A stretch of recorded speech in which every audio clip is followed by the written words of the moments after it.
யார் இந்த மாணிக்கம் தாகூர்? அது ரொம்ப ராகுல் காந்தி கூட நீங்கள் பேசிக்கிட்டு இருக்கிறத பார்த்தா நீங்கள் ரெண்டு பேரும் ஒரு கிளாஸ்மேட் மாதிரி தான் காணப்படுறீங்க. நீ குளிச்சு பேசணும், நீ வாயை பற்றிட்டு பேசணும், நீ கையை கட்டிட்டு பேசணும். காங்கிரஸ் சமீப காலமாக கடுமையாக இந்த கூட்டணி பேச்சுவார்த்தை நடந்துக்கிறதா அப்படிங்கிற ஒரு கேள்வி எழுந்துட்டு நம்ம ஏமாத்து விட்டுறோம். அதிகார பங்கு நமக்கு எப்போ வேண்டும் அப்படிங்கிறதா இப்போ உங்களுடைய பார்வையும் கூட. இந்த கோரிக்கையை தள்ளி வச்சுட்டோமா இல்லை கை விட்டுட்டோமான்னு கேட்டீங்களா? கை விட்டதா தள்ளி வச்சிருக்கோம் தான் நான் நினைக்கிறேன். வணக்கம் நேயர்களே, வைகை தமிழ் சேனலில் சொல்வதெல்லாம் என்ற நிகழ்ச்சிக்கு உங்களை வரவேற்கின்றேன்.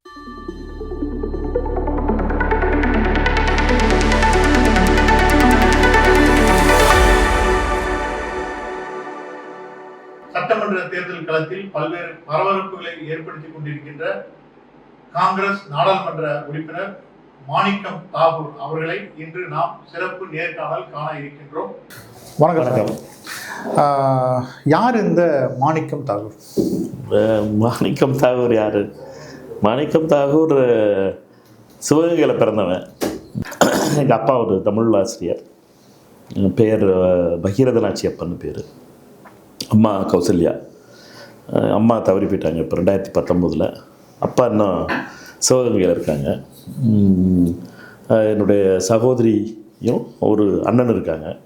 நான் கடைசி வீட்டில். அதனால் நான் படித்ததெல்லாம் சிவகங்கையில் தான். படிச்சுட்டு மாணவர் காங்கிரஸில் சிவகங்கையில் ஈடுபட்டவன். அதே மாதிரி ராஜீவ்காந்தி அவர்களால் ஈர்க்கப்பட்ட அந்த ஜென்ரேஷன் ஆஃப் பீப்புளில் நானும் ஒருவர். என்னடா இன்றைக்கி வரைக்கும் எனக்கு நல்லா இருக்கு ஞாபகம் இருக்குதுங்கிறது ராஜீவ்காந்தியை நான் என்றைக்கு பார்த்தேங்கிறது. நான் என்றைக்கு எம்பி ஆனேங்கிறது ஞாபகம் மறந்துருச்சு. பட் என்னடா நவம்பர் 22, 1988 நைட்டு 10 மணி இருக்கும், 11 மணி இருக்கும். வாட்ச் கட்டுறதில்ல வயசு. நான் 8th படிக்கும்போது ராஜீவ்காந்தி சந்தித்தான். அதனால் அவர் சிவகங்கைக்கு வரும்போது சோழவரத்தில் இருந்து 21ஆம் நூற்றாண்டு 21st century ஸ்கூல் ஒரு ஸ்கூல் இருக்குது. அந்த ஸ்கூலில் நான் படித்த ஒரு மாணவராக அப்போ வரவேற்பு கொடுத்தோம். 6 மணிக்கு வர வேண்டியவர் 11 மணிக்கு வந்தார். அதனால் இந்த ஈடுபாடு தான் காங்கிரஸ் மேல் பற்றுக்கொண்ட ஒரு சாதாரண தாகூராக இருந்தவர் மாணிக்கம் தாகூர் என்று அழைக்கப்பட்டார். உங்கள் தாத்தா கூட தேர்தலில் கண்ணதாசனுக்கு எதிராக நின்று வெற்றி பெற்றவர்னு சொல்கிறாங்க. அதை பற்றி எங்கள் ஐயா, எங்கள் பகுதியில் ஐயான்னு சொல்லுவோம். எங்கள் அப்பாவோட அப்பா, அவங்க பேர் மாணிக்கமம்பலம்னு பேர். அவங்க இப்போ இருக்க திருப்பத்தூர் தொகுதி அதில் திருக்கோஷ்டியூர்னு அழைக்கப்படும்.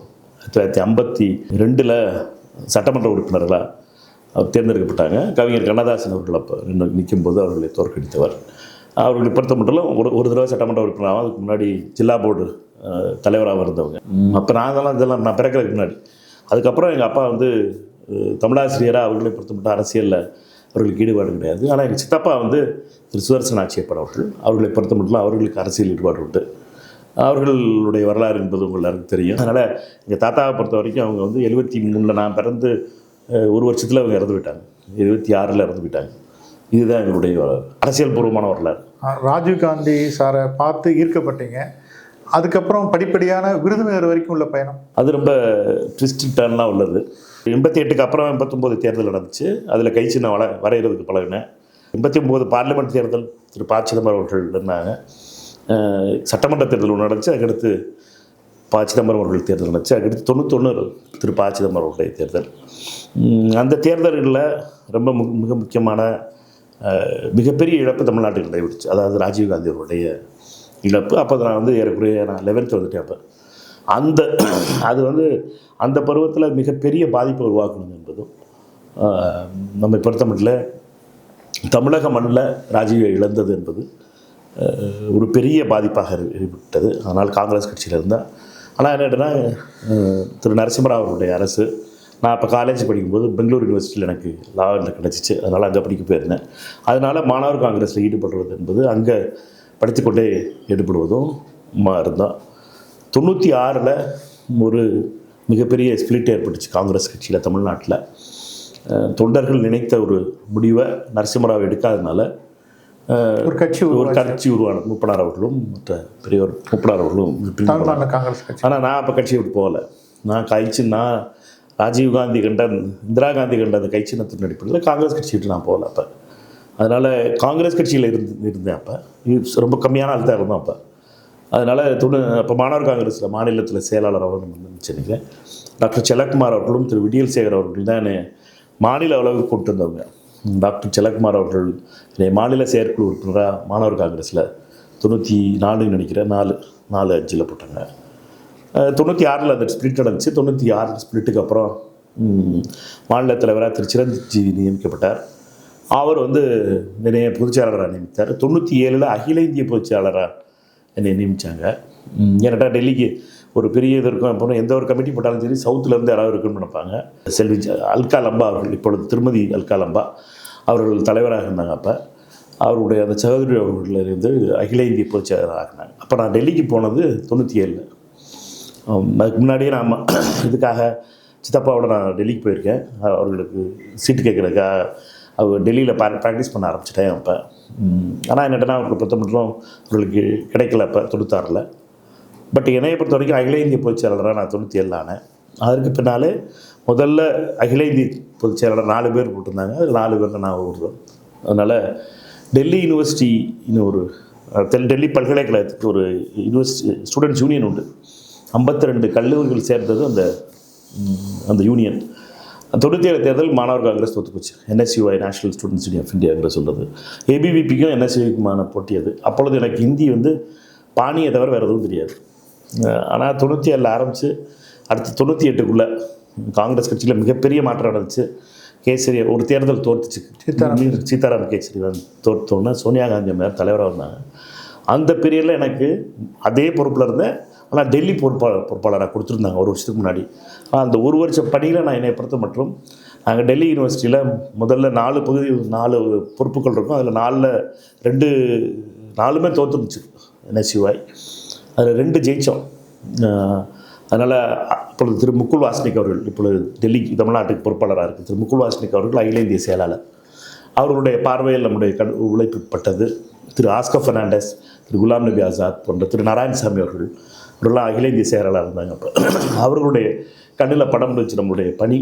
அதனால் தொடர்ந்து அந்த மாணவர் காங்கிரஸ் ஈடுபட்ட பொழுது அந்த டெல்லி யூனிவர்சிட்டியை பொறுத்த மட்டும் 98, 99, 2000 இந்த 3 வருடங்களும் மாணவர் காங்கிரஸ் மிகப்பெரிய வெற்றி ஏற்பட்டுச்சு. 2000 சோனியா காந்தி அம்மையாரை டெல்லி பல்கலைக்கழகத்துக்கு முதல் முறையாக அழைச்சிட்டு போனோம். என்னை பொறுத்த மட்டும் என்னுடைய மிகப்பெரிய அச்சீவ்மெண்ட்டுன்னு கேட்டிங்கன்னா அதை தான் சொல்லுவேன் நான். என்னை பொறுத்த வரைக்கும் டெல்லி யூனிவர்சிட்டியில் ABVP RSSனுடைய மாணவர் அமைப்புக்கு எதிராக காங்கிரஸுடைய NSUI நிப்பாட்டி ஒரு நல்ல டீம் அப்போ டெவலப் ஆயிருந்துச்சு. எங்களை பொறுத்தவரை வெற்றி பெற முடிஞ்சது. அதற்கு தட் டைம் திருமதி ஷீலாஜி தீட்சிதருடைய அரசும் டெல்லியில் வந்திருந்துச்சு. அதனால் மிகப்பெரிய வெற்றியை பெற்றதுக்கு பின்னால் தலைமையினால் அவருடைய கண் படம் முடிஞ்சிச்சு. 2001, 2002 வரைக்கும் மாணவர் காங்கிரஸில் இருந்தேன். 28 வயசுக்கு மேலே ஒன்று மாணவர் காங்கிரஸ்லேருந்து நம்மளை வெளியில் போகணும். அதோட வயது வரம்பு இருக்கும் மாணவர் காங்கிரஸ். 28 நான் 28 வயசானோடனே இளைஞர் காங்கிரஸுக்கு ப்ரொமோட் ஆனேன். அகில இந்திய இளைஞர் காங்கிரஸ் பொதுச் செயலாளராக 2003 நியமிக்கப்பட்டேன். நான் 2004 இளைஞர் காங்கிரஸுடைய பொதுச் செயலாளராகவும் பல மாநிலங்களில் செயலாற்றிருக்கோம். வடகிழக்கு மற்ற மாநிலங்கள் நிறைய மாநிலங்களில் கர்நாடகா, கேரளா, தெலுங்கானா, லாட்டரி மாதிரி பேர் நிறைய பேர் சொல்லிகிட்டு இருக்கலாம். அது எல்லோரும் டைம் வேஸ்ட் பண்ண வேண்டியதில்லை. பட்டு 2000 விருதுநகர் வரைக்கும் வந்த கதைக்காக வேகமாக ஃபாஸ்ட் ஃபார்வர்ட் பண்ணுறேன். 2004 ராகுல் காந்தி அவர்கள் நாடாளுமன்ற உறுப்பினர் அரசியலுக்கு இருந்தாங்க. 2007 ராகுல் காந்தி அவர்கள் இளைஞர் காங்கிரஸுடைய பொறுப்பாளராக. அப்போ நான் காங்கிரஸ் கட்சி இளைஞர் காங்கிரஸுடைய தேர்தல் நடத்துகிற ஒரு பொதுச் செயலாளராக இருந்தேன். அதனால் ராகுல் காந்தி அவர்களை பொறுத்த மட்டும் ராகுல் காந்தி பொறுப்பாளராகும் போது நான் இளைஞர் காங்கிரஸுடைய இருந்ததுனால ராகுல் காந்திகிட்ட முதல்ல ஒரு 5-6 பேர் எளிதாக பார்த்து பேசக்கூடிய இளைஞர் காங்கிரஸ் எந்த நிலைமையில் இருக்குங்கிறத எப்படி சரி பண்ணலாம் அப்படிங்கிறதையும் பேசக்கூடிய வாய்ப்பு கிடச்சிச்சு. 2007, 2008 ராகுல் காந்தி அவர்கள் இளைஞர் காங்கிரஸில் ஜனநாயகபூர்வமான தேர்தல் நடத்தணும் அப்படின்னு முயற்சியை தொடங்கினாங்க. பஞ்சாப் தேர்தல் நடத்தினோம், குஜராத் தேர்தல் நடத்தினோம். அது இந்த 2 தேர்தலையும் நானும் எனக்கும் பங்களிக்கின்ற பல தோழர்கள் இதில் உழைத்தவர்களுக்காக நேற்று நாடாளுமன்ற உறுப்பினரான தம்பி சகோதரர் கிறிஸ்டோஃபர் போன்றவர்கள் அதில் கீழே பல மாநிலங்களில் பணியாற்றிருக்காங்க. அதுக்கப்புறம் 2010, 2011 பலருடைய உழைப்பால் ஒரு சிஸ்டத்தை ரெடி பண்ணோம். அந்த தேர்தல் ஒட்டி தான் 2009 ராகுல் காந்தி அவர்கள் எனக்கு பலருக்கும் இளைஞர்களுக்கு வாய்ப்பு கொடுக்கும்போது என்னிடம் கேட்டது என்னட்டுனா எல்லாரையும் கேட்டுட்டு இருந்தாங்க எங்கெங்கே நிற்க போகிறாங்கன்னு. தாஹோத்னு குஜராத்தில் ஒரு இடம், அங்கே எல்லோரும் உட்காந்து பேசிக்கிட்டு இருக்கும்போது நாங்கள் எல்லோரும் அதில் பணியாற்றவங்க எல்லோரும் தேர்தல் அறிவிக்கப்பட்டிருந்துச்சு. இப்போ இந்த மார்ச் மாதம் மாதிரி இப்போ ஒரு வாரத்தில் எலெக்ஷன் நடத்துகிறோம். அது மாதிரி இருக்க டயத்தில் கேட்டுக்கிட்டு இருக்கும்போது நிறைய பேர் இருந்தோம். ஜிதேந்தர் சிங், மீனாட்சி நடராஜன், அவங்க மாதிரி பெரிய அசோக் தவர் அவங்களாம் வந்துட்டு. அப்போ அவங்க எல்லாத்தையும் கேட்கும்போது அவங்க எல்லாருக்கும் தேர்தல் அறிவிக்கப்பட்டுருச்சு அவர் பேரெல்லாம். என்கிட்ட கேட்கும்போது எனக்கு நான் நிற்க முடியாது, ஏன்டா என்னுடைய தொகுதிங்கிறது சிவகங்கை, இங்கே வந்து உள்துறை அமைச்சர் இருக்காங்க அப்படின்னு உடனே அவர் விட்டார். அது ராகுல் காந்தி அவர்கள் கடந்து சென்றுட்டார். நான் திடீர்னு அப்பொழுது விருதுநகருக்கு வேட்பாளர் அறிவிக்கப்பட்டிருந்தார் திரு சுந்தரவடிவேலுன்னு சொல்லி என்னுடைய நண்பர். அவருக்கு வாழ்த்தெல்லாம் தெரிவிச்சிருந்தான். பட் உட்கட்சி பிரச்சனையில் அந்த தொகுதியில் பிரச்சனை இல்லை, மாவட்டத்தில் பிரச்சனை வந்ததுனால வேட்பாளர் மாற்ற வேண்டியா இருந்துச்சு அவங்களுக்கு. அப்போ இளைஞர் காங்கிரஸ் சார்பாக என்ன அனுப்பி வச்சாங்க ராகுல் காந்தி அவர்கள். அப்படித்தான் நான் விருதுநகருக்கு வந்தது. உங்களுடைய சிறிய ஒரு நெடிய பயணத்தினுடைய சிறிய கதை சார். ஒன்றும் இல்லை, நாங்கள் தொலைக்காட்சியிலையோ இல்லை பல்வேறு இடங்களையோ ராகுல் காந்தி கூட நீங்கள் பேசிக்கிட்டு இருக்கிறத பார்த்தா நீங்கள் 2 பேரும் ஒரு கிளாஸ்மேட் மாதிரி தான், கல்லூரியில் படித்த 2 பேர் மாதிரி தான் பல்வேறு நேரங்களில் காணப்படுறீங்க. இல்லை, அவர் படித்தது டூன் ஸ்கூலில், அவர் படித்தது ஸ்டீஃபன்ஸ், நம்ம படித்தது ராஜா ஸ்கூல்லையும், சிவகங்கையில் இருக்க இதுலேயும் பெங்களூரில் படித்தது நம்ம. அவர் வந்து அவர் வந்த வழி வேற. நீங்கள் 2 பேரும் உரையாடுறது வந்து 2 கல்லூரி மாணவர்கள் வந்து ஒன்றாக சேர்ந்து பேசிக்கிட்டு இருந்தால் எப்படி இருக்கு அந்த மாதிரி? இல்லை, ராகுல் காந்தி அவருடைய நேச்சர், அவரை பொறுத்த மட்டும் பண்ணுறா அவர் பெரிய நான் வந்து தலைவர், நீ வந்து குளிச்சு பேசணும், நீ வாயை பற்றிட்டு பேசணும், நீ வந்து கையை கட்டிட்டு பேசணும் அப்படிங்கிற இதெல்லாம் இல்லை. அவரை பொறுத்த வரைக்கும் ஒரு சாமானியர் கூட, அதுவும் பாரத் ஜோடோ யாத்திரா மூலமாக பலருக்கும் தெரிஞ்சிருக்கும். அது அவர் ஒரு சாமானிய மனிதனாகத்தான் அவர் தன்னைத்தானே நடத்திக்கிறது. அவரை பொறுத்த வரைக்கும் அவருடைய பெயர் சொல்லி கூப்பிட்றதே, அவர் வந்து முதல்லலாம் சார்ன்னு சொல்கிறார், சார், ஐயா, நீங்கள் வந்து பெரிய தலைவர் அப்படிலாம் சொல்கிறது அவர் பிடிக்காது. அவர் பேரை சொல்லித்தான் கூப்பிட சொல்லுவார். இல்லைன்னா அண்ணா, ஐயா அண்ணான்னு சொல்லுவார். இது மாதிரி அவர் பிரதர்ன்னு சொல்லுவார். அவருடைய நேச்சரே என்னன்னா ஒரு ஹம்பிளான நேச்சர். ஒரு சாமானியர்களை வந்து மிக விரைவாக அவர்கிட்ட இருக்க அந்த பேரியரை உடைச்சிடக்கூடியவர். ஒரு பெரிய எல்லாரும் என்னன்னா அந்த ஒரு கண்ணாடி சீலிங்கை கட்டி வச்சுக்கிடுவாங்க. நான் வந்து தலைவர், நீ நின்று தான் பேசணும், நீ உட்கார்ந்து தான் பேசணும், நான் வந்தேன்னா நீ எந்திரிக்கணும் அப்படிங்கிற ஒரு பெரிய பேரியர் கட்டுவாங்க. அந்த பேரியர் எல்லாத்தையும் ஒரு நிமிஷத்தில் உடைச்சிடுவார். அவர் வந்து ஒரு ஹாலுக்குள்ளே வந்த உடனே, இந்த ஹாலுக்குள்ளே வந்துட்டாங்கன்னா இப்போ எல்லாத்தையும் இவங்க எல்லாத்தையும் எப்படி பேசுவாருங்கிறது எனக்கு நம்மளுக்கு நல்லா தெரியும். வந்தோடனே எல்லாத்தையும் கை கொடுப்பாரு, எல்லாத்தையும் கொடுத்துட்டு எல்லாத்தையும் அவாரியும் அப்படின்னு இருப்பார். அதில் யார் ரொம்ப வந்து சாமானியனா அந்த குரூப்புக்குள்ளே தர்றாங்களோ அவங்ககிட்ட ரொம்ப நேரம் பேசுவார்.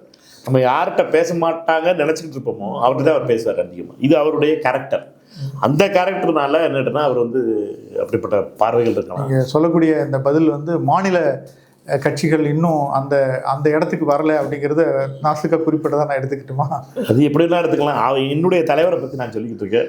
அவரை பொறுத்த மட்டும் ஒரு சிறந்த பொது உடைமைவாதி, ஒரு சோஷியலிஸ்ட். அவர் மைண்டில் வந்து நான் வந்து சாமானியன், நான் வந்து ஒரு பெரிய நேருடைய குடும்பத்தில் பிறந்தவன், நான் எங்கள் வீட்டில் வந்து 3 பிரதமர் வந்திருக்காங்க, நான் பிரதமரோட மகன், பிரதமரை வந்து நாங்கள் உருவாக்கியிருக்கோம், இப்படிங்கிற ஒரு 25 மாநிலத்தினுடைய முதலமைச்சரை நான் உருவாக்கியிருக்கேன் அப்படிங்கிற கர்வமோ அகங்காரமோ, 250 மந்திரிகளை உருவாக்கியிருக்கேன், ஒவ்வொரு மாநிலத்திலையும் 30 மந்திரி. இப்போவே காங்கிரஸ் கட்சிக்கு 3 மாநிலத்தில் ஆட்சியில் இருக்கும். ஆனால் கடைசியாக கணக்கு கேட்டிங்கன்னா 70 மந்திரி 80 மந்திரி இருக்குது காங்கிரஸுக்கு. இதனால் அமைச்சர்களை உருவாக்கியிருக்கேன், நான் 200-300 நாடாளுமன்றம் உருவாக்கியிருக்கேன் அப்படிங்கிற எந்த கர்வமும் இல்லாத ஒரு சாமானிய மனிதனாக மனசினால் தன்னைத்தானே நினைச்சிக்கிறதுக்கு ஒரு தலைவர். அவர்னால தான் அவர் வந்து இங்கே வந்து அவர் கட்டி போட முடியுது இவ்வளோ இத்தனை பேரை. அந்த மாதிரி உருவாக்கணும்னு ஆசைப்பட்டு தான் தமிழ்நாட்டிலேயே நம்ம இப்போது எழுந்த அந்த சர்ச்சையை எடுத்துக்கலாமா? அமைச்சர்கள் அதிகமாக நம்ம இருக்கிறாங்க 3 மாநிலத்தில் நம்ம சொன்னோம் இல்லையா? அந்த மாதிரி இன்னும் நம்ம அமைச்சர்கள் நம்ம தமிழ்நாட்டிலேயே வேணும் அப்படிங்கிறத நம்ம அதிகாரப்பவர் கேட்டோமான்னு இல்லை. அது வந்து காங்கிரஸ் தொண்டர்களுடைய ஆசை. காங்கிரஸ் தொண்டர்களுடைய இயக்கம். அதற்கு ஒரு வடிகாலாக நாங்கள் எல்லோரும் இது பண்ணோம். அதை தலைவர்கிட்டையும் போய் சொன்னோம், ராகுல் காந்தி அவர்கள்ட்டையும் போய் சொன்னது அதுதான்.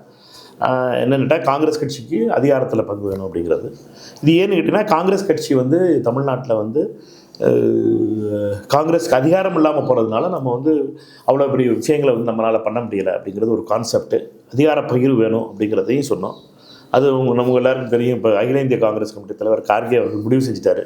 அதனால் அதை பற்றி நம்ம திருப்பி பேசிக்கிட்டு நியாயம் இல்லை நினைக்கிறேன். என்ன காரணத்துக்காக ராகுல் காந்தி சாருடைய தலைமை நமக்கு இன்னும் தேவைப்படுகிறதுன்னு நினைக்கிறேன்? இந்தியாவை ஆர்எஸ்எஸ் இருந்து காப்பாற்றுறதுக்கு, அதானிக்கு சொந்தமாக எழுதி கொடுக்காமல் இருக்கிறதுக்கு, அமெரிக்காவோட காலனி ஆகாமல் இருக்கிறதுக்கு ராகுல் காந்தியுடைய தலைமை தேவை. ஏன்னு கேட்டால் அவரை பொறுத்த மட்டும் ஆர்எஸ்எஸ் வெறுப்பு அரசியலை விதைச்சிக்கிட்டு இருக்கு. விதைச்சி பெரிய செடியாகி மரமாயிருச்சு பல இடங்களில். ராகுல் காந்தி அவர்களை பொறுத்த மட்டும் அன்பையும் நேசத்தையும் விதைக்கணும்னு நினைக்கிறாரு. இந்தியாங்கிறது காந்தியினுடைய கொள்கைகளால் உருவான இந்தியாவை உருவாக்கணும்னு நினைக்கிறாரு. ஆர்எஸ்எஸ் கோட்சேவினுடைய வெறுப்பு அரசியலை மையமாக வைத்து தன்னுடைய அரசியல் நடக்குது. அது இந்தியா மாதிரி 140 கோடி மக்கள் இருக்கிறதுக்கு வெறுப்பு அரசியல், அதுவும் குறிப்பாக சிறுபான்மை மக்களுக்கு ஓட்டதிகாரம் இல்லாமல் ஆக்குவது, அவர்களுக்கு சொத்ததிகாரம் இல்லாமல் ஆக்குவது, அவர்களை 2ஆம் தர குடிமக்களாக ஆக்க வேண்டும் என்பது தான் ஆர்எஸ்எஸுடைய லட்சியம். அதுதான் அவர்கள் சொல்கிற மாடல் ஆஃப் ராஷ்ட்ரா. அந்த மாடல் ஆஃப் ராஷ்ட்ராவை உடச்செறியணும்னா ராகுல் காந்தியுடைய அன்பினாலான மாடல் தான் முடியுமே ஒழிய வேறு எதுவும் முடியாதுன்னு நினைக்கிறேன். ராகுல் காந்தி அவர்களை பொறுத்த மட்டும் அவர் நினைப்பதெல்லாம் அவர் பிரதமராகணும்னோ அல்லது வேறு யாரையும் பிரதமராக்கணும்னு நினைக்கல. அவர் நினைக்கிறது இந்தியா இவர்களிடமிருந்து காப்பாற்றப்பட வேண்டும், காப்பாற்றப்பட்டு ஒரு இந்தியாவாக சமூக நீதி உள்ள இந்தியாவாகவும் ஒரு செக்குலரான இந்தியாவாகவும் அனைவருக்குமான இந்தியாவாகவும் ஒரு இன்க்ளூசிவ் இந்தியாவாக இருக்க வேண்டும் என்பது ராகுல் காந்தியுடைய எண்ணமாக இருக்குது. ராகுல் காந்தியுடன் நீங்கள் ஃப்ரெண்ட்லியாக உரையாடுவீங்க, என்னென்னலாம் உரையாடுவதற்கு வாய்ப்பு? ராகுல் காந்தி அவர்களை பொறுத்த மட்டும் அவருடைய பார்வை எல்லாமே இப்போ எம்பி ஆனதுனால நாடாளுமன்றத்தில் அவர் வரும்பொழுது அவர் பார்க்குற பார்வை எல்லாமே என்னட்டுன்னா, நாடாளுமன்றத்தில் அவர் நினைப்பதெல்லாம் காங்கிரஸ் கட்சியினுடைய சாமானியருடைய குரல் எப்படி ஒலிக்க போகுது. காங்கிரஸில் ஒரு காலத்தில் பெருங்குடும்பத்தில் பிறந்தவங்க மட்டும்தான் காங்கிரஸ் கட்சியில் எம்பிக்களாக எம்எல்ஏக்களாக வர முடியும். இப்போ அதெல்லாம் உடச்சிருச்சுட்டார் அவர். சாதாரண குடும்பங்களில் பிறந்த பலரும் எம்பிக்களாக உள்ளே இருக்கோம். இப்போ 8-9 பேரில் பார்த்தீங்கன்னா நீங்கள் தெரியும், நல்லா சாமானிய குடும்பத்தில் பிறந்தவங்க நிறையா பேர் இருப்போம். மெஜாரிட்டி இப்போ வந்து என்னட்டுன்னா சாமானிய குடும்பத்தில் பிறந்தவங்க இருப்பாங்க, பெருங்குடும்பத்தில் இருக்கவங்களும் இருக்காங்க, இல்லைன்னு சொல்ல முடியாதது. ஆனால் சாமானிய குடும்பத்தில் பிறந்தவர்களுக்கு அதிக வாய்ப்பு கொடுப்பது எப்படி, அவர்களுக்குள்ள பேரியர்ஸ் எப்படி, அதாவது அந்த கட்டமைப்பில் வந்து காங்கிரஸ் கட்சி கட்டமைப்பில் என்னென்னு கேட்டிங்கன்னா பல தடைகள் இருக்கும் அவங்களுக்கு. அவர்களை பொறுத்த மட்டும் அந்த தடையெல்லாம் தாண்டி வரணும். அவங்க தாண்டி வந்தால் தான் அவர்களுக்கு வாய்ப்பு கிடைக்கும், பேசுவதற்கான வாய்ப்பு, அவர் செயலாற்றுவதற்கான வாய்ப்பு. இதுதான் ராகுல் காந்தியுடைய மிக முக்கியமான அமைப்பு ரீதியான இதாக இருக்குது. அதே போல் காங்கிரஸ் கட்சியை பொறுத்த மட்டும் கொள்கை ரீதியான பார்வை என்பது ராகுல் காந்தி அவர்கள் அதை வந்து ரொம்ப தெளிவான பார்வை கொடுக்குறவர் ராகுல் காந்தி அவர்கள் தான். ராகுல் காந்தி சார் ஒரு சாமானியனை நாடாளுமன்றத்துக்கு கொண்டு வரணும்னு ஆசைப்படுறாங்க. இப்போது காங்கிரஸ் சமீப காலமாக கடுமையாக இந்த கூட்டணி பேச்சுவார்த்தையில் நடந்துக்கிறதா அப்படிங்கிற ஒரு கேள்வி வந்து எழுந்துட்டுருக்கு. எப்படின்னா 2024 திருவண்ணாமலை காங்கிரஸில் இது பண்ணோம், இப்போ தமிழ்நாடு ஆம் ஆத்மி கூட்டணி இந்த மாதிரிலாம் பல்வேறு இடங்களில் நம்ம ஒருங்கிணைக்காமல் இருக்கிறோமா, அதை சரியாக கையாளாமல் இருக்கிறோமா? கூட்டணி என்பது என்ன? உங்கள் கையில் எவ்வளோ பணம் இருக்கோ அதுவும் என் கையில் எவ்வளோ பணம் இருக்கோ அவர்கள் கையில் சகோதரர் கையில் எவ்வளோ பணம் இருக்கோ எல்லோரும் சேர்ந்து எல்லாருடைய பணத்தை எடுத்து போட்டு ஒரு பொருள் வாங்குறோம்னு வச்சுக்கிறோங்க. அதுக்கு அவங்களுக்குள்ள பங்கு கொடுத்துருக்கோம்ல, அது அதிகமாக நீங்கள் கொடுத்துருக்கலாம். ஆனால் ஒவ்வொருடைய பங்கு இருக்குது அப்படிங்கிறது தான் கூட்டணி. எல்லாருடைய ஸ்ட்ரென்த்தையும் சேர்த்து தான் ஒரு கூட்டணி வந்திருக்கு. சிலது முன்னப்பட இருந்திருக்கலாம், சிலருக்கு நிறைய பலம் இருந்திருக்கலாம், சிலருக்கு கம்மியான பலம் இருந்திருக்கலாம். ஆனால் எல்லோரும் சேர்ந்து தானே அதை வெற்றி பெறோம். அதனால் இந்த புரிதல்ங்கிறது ரொம்ப தேவைப்படுது. எல்லோரும் என்ன நினைக்கிறாங்கன்னா தன்னுடைய பலத்தை விட அதிகமாக வாங்கணும்னு நினைக்கிறாங்க. நாங்கள் காங்கிரஸ் கட்சி நினைப்பது முதல்ல நம்ம பலத்துக்கு ஏற்றபடியாவது வாங்குவோம். நம்மளுடைய டெஸ்டட் ஸ்ட்ரென்த் எவ்வளோ இருக்கோ அதாவது வாங்குவோம். நம்ம ஏமாந்து விட்டுறோம். நம்மை பொறுத்த மட்டும் காங்கிரஸ் கட்சியை பொறுத்த மட்டும் உங்கள் எல்லாருக்கும் தெரிஞ்ச விஷயம் தான். காங்கிரஸ் கட்சி 5% வாக்கு 2014 ஓட்டு வாக்கு வாங்கிச்சிடாங்க. அதற்குள்ளே 234 அதுக்குள்ளே அந்த சதவீதத்துக்குள்ள ஸ்ட்ரென்த்தாவது நம்ம வாங்கணுங்கிறத எங்களுடைய இணை போன்றவருடைய பார்வை. அது வந்து அதோட வாய்ப்பு வரும்போது அதோட கூட வாங்கலாம். பட் அதுவே வாங்கலைங்கிறது தான் நம்மளுடைய பார்வையாக இருக்கக்கூடிய காங்கிரஸ் கட்சியுடைய ஸ்ட்ரென்த்துக்கேற்ற ஸ்பேஸ் வாங்கணும். நம்மளை பொறுத்த மட்டும் வாய்ப்புகள் நம்மளுக்கு உருவாக்கணும். அப்படின்னா இது மாதிரி பார்கெனிங் பண்ணுறதோ அல்லது அவர்களிடம் பேச்சுவார்த்தை நடத்தும் பொழுது மற்ற கட்சிகளிடம், அது தமிழ்நாடாக இருக்கட்டும் அல்லது கேரளாவாக இருக்கட்டும், எல்லாத்துலேயுமே இதே தான். இதில் என்ன கேட்டிங்கன்னா கொஞ்சம்